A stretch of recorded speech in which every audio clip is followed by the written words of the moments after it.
Oh, c'est vous? J'espérais que ce soit vous. Si vous avez lu le titre, vu la vignette de cette vidéo, alors vous savez très bien de quoi on va parler, donc je ne vais pas tourner autour du pot. Perfecto, portée, 3 tenues, détruire l'anneau unique. Go!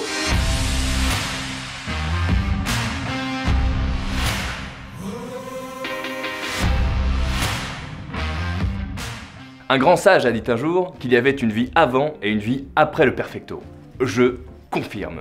Maintenant que j'en possède un, c'est bien simple, je ne veux plus retourner en arrière. Je ne peux plus retourner en arrière. D'ailleurs, dorénavant, appelez-moi Maverick ou Jack. Et si je croise le vieux Jordan dans la rue, sans perfecto, sans moustache, sans substance quoi, je change de trottoir. Ou plutôt non, c'est lui qui change de trottoir. Et baisse tes yeux, gros naze. Jordan? Oui? C'est toi qui baisse tes yeux. Ouais, cours. Je suis en ouf, moi. Ah, j'avais le soleil dans les yeux. Bâtard. Alors oui, c'est vrai, parfois le perfecto peut faire peur. Moi-même, au début, je n'étais pas très sûr de moi. On peut paniquer facilement devant ses vibrations, le cool, son aura sulfureux, sa fougue, sa jeunesse insolente. Et cette réputation, il la tient de son histoire que j'ai déjà racontée dans un épisode de Viral qui est disponible juste ici et qui mérite le coup d'œil. Vas-y, clique. N'aie pas peur. Le perfecto que je porte aujourd'hui vient de chez Falcon Garment, c'est une marque coréenne, il est en cuir d'agneau plongé, et il comporte toutes les caractéristiques du perfecto original de Shot. Et si vous aussi vous êtes prêt à franchir le pas, que vous n'avez même pas peur, que vous avez besoin d'un peu de violence sourde qui tombe comme le bras armé du destin, suivez le guide et regardez ces 3 tenues, rien que pour vous. Si j'étais une rockstar, je porterais un perfecto, ça c'est non négociable. Et je pense même que je ferais peindre des trucs dans le dos, façon Glenn O'Brien, et sa couronne dessinée par Basquiat. Le perfecto est une pièce forte, personne ne me contredira sur ce point, et quand on met une pièce forte, il faut calmer le jeu, dit-on, avec des pièces plus neutres. Eh bien... je ne suis pas d'accord avec cette affirmation. Car pour moi, suivre ce conseil, c'est faire tout le contraire justement, c'est mettre la pièce forte encore plus en valeur, la maximiser. Un peu comme un arbre seul dans un champ de terre. Et oui, c'est de la poésie. Ma stratégie sera plutôt d'opposer au perfecto d'autres pièces fortes. À mon sens, cela crée plus d'harmonie, plus d'équilibre dans la force du style.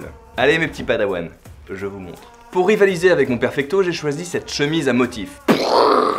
Oui, cette chemise peut causer des saignements de nez inopinés. Si c'est votre cas, ne penchez pas la tête en arrière, le sang coagulerait, et vous risqueriez tout simplement de mourir dans d'atroces souffrances. Cette chemise me plaît justement parce que je cherchais quelque chose qui soit à la hauteur de cette veste, qui rivalise, comme j'ai dit. Alors Clément, de Crafted Paris, m'a dit « Bouge pas mon lapin, j'ai quelque chose pour toi ». Oui, il parle comme ça. Et il m'a prêté cette chemise. Merci à toi Clément. Et puis dans ma tête, chemise à motif et blouson en cuir, c'est une association presque classique et déjà vue, à commencer par Tyler Durden dans Fight Club. Ah et comme j'ai un perfecto maintenant, je peux tout me permettre. Et même vous révéler la véritable identité de Tyler Durden dans Fight Club. Et c'est... Putain mais vous avez quoi là? Vous êtes grincheux? Je parle de style, d'accord. Ok, je parle de style.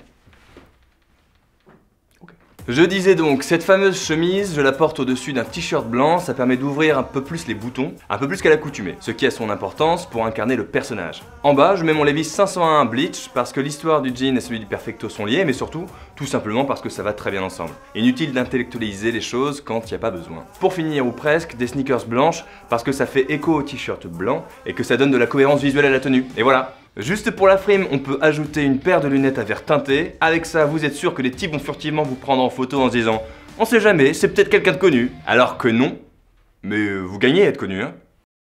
Je t'aime. Allez, on change d'ambiance. Il est très facile d'interpréter le perfecto au premier degré, sans subtilité, dans l'idée de refléter exactement, purement et simplement ce qu'il est. Et du coup, ça donne des bottines jodhpur pointues et noires, un slim noir, une chemise blanche et des Ray-Ban. Et ça marche, vous pouvez très bien vous habiller comme ça va bien à tout un tas de gens. Par exemple, regardez Pete Doherty. Non, mauvais exemple. Regardez Julian Casablanca alors. Mauvais exemple. Regardez Alex Turner des Arctic Monkeys. Oui voilà, regardez Alex Turner. Là, ça a de la gueule. Mais tout le monde ne peut pas faire aussi bien que lui. Du coup, je vous propose de vous éloigner un petit peu de l'esthétique rock en l'interprétant de manière plus décontractée. Ça commence par un sweat à capuche avec une couleur prononcée pour rivaliser avec la puissance esthétique du perfecto, rapport à ce que je disais dans le premier look. Ce sweat vient de chez Edwin, et c'est une sorte de violet qui va bien avec le noir je trouve. En bas, je choisis un jean pour le côté contemporain et non prise de tête, mais je le choisis blanc parce que tout simplement ça va bien avec le violet et le noir. Pour les chaussures, je reste dans un registre décontracté avec des sneakers grises Nike, mes fidèles internationalistes, que je mets souvent, vous le savez maintenant. Sauf, bien sûr, si vous n'avez pas vu les autres épisodes, bah faut se réveiller, le monde n'attend pas. En accessoire, je trouve que ce porte-clés en cordovan, la perruque, ajoute un peu de géométrie bienvenue à l'ensemble. Et si quelqu'un sait ce que veut dire cette dernière phrase, je lui offre une Suze aux amateurs dans le 17e à Paris. Avec tout ça, j'aurais bien envie de mettre des petites Ray-Ban des familles si j'en possédais, des noires ou turquoises comme on dit. Comme ça va vraiment bien avec cette veste. Quand c'est l'hiver et qu'il fait froid, il faut se couvrir. Et oui, je sais, ma logique est implacable. Ta logique non, mais toi oui. Donc je disais, quand l'hiver est là, il fait froid, il faut se couvrir. Et dans ces cas-là, le blouson en cuir ne suffit pas forcément. Et d'ailleurs, s'il est bien à votre taille, vous mettrez difficilement plus qu'une maille fine en dessous. Mais une astuce pour le porter même au plus dur de l'hiver, c'est de le détourner. Et non plus de le penser comme une pièce de dessus, mais une pièce de dessous. Ça marche très bien avec une veste en denim par exemple, alors pourquoi pas avec un perfecto. Pour le perfecto, il est possible de faire de même et le porter comme un blazer. Alors, je commence à construire ma tenue standard en pensant isolation du froid. Un pantalon en flanelle de laine bien chaud Scavini, il est anthracite pour bien aller avec le noir du cuir. Un col roulé en cachemire From Future avec une belle couleur bleue. Des Chelsea Boots Blundstone, à l'épreuve du feu, ou plutôt des flaques d'eau et du froid. Un plaisir à porter pour les mauvais soirs d'hiver. Voilà ma tenue de base. Et maintenant, il suffit de jeter par-dessus le tout un manteau qui va bien. Celui-là c'est un bonne gueule et il fait parfaitement l'affaire. Et ça donne ça. C'est pas bien compliqué, faut simplement que les couleurs aillent ensemble et que vous ayez suffisamment de place aux aisselles pour porter un perfecto sous un manteau. Et maintenant c'est à vous de jouer.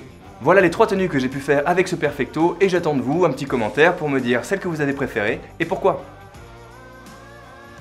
Les marques qui font des perfectos avec panache: Falcon Garment, Aero Laser Clothing, Atelier Bertrand, Shot et James Gross. Les points à retenir pour bien porter le perfecto: ne soyez pas trop premier degré, si vous le portez de manière rock, détournez-le avec une chemise décalée ou même un pantalon à motif. Avec une pièce aussi forte que le perfecto, misez sur une ou 2 autres pièces fortes pour équilibrer. Le perfecto peut se porter sous un manteau, pourvu que vous ayez suffisamment de place sous les aisselles.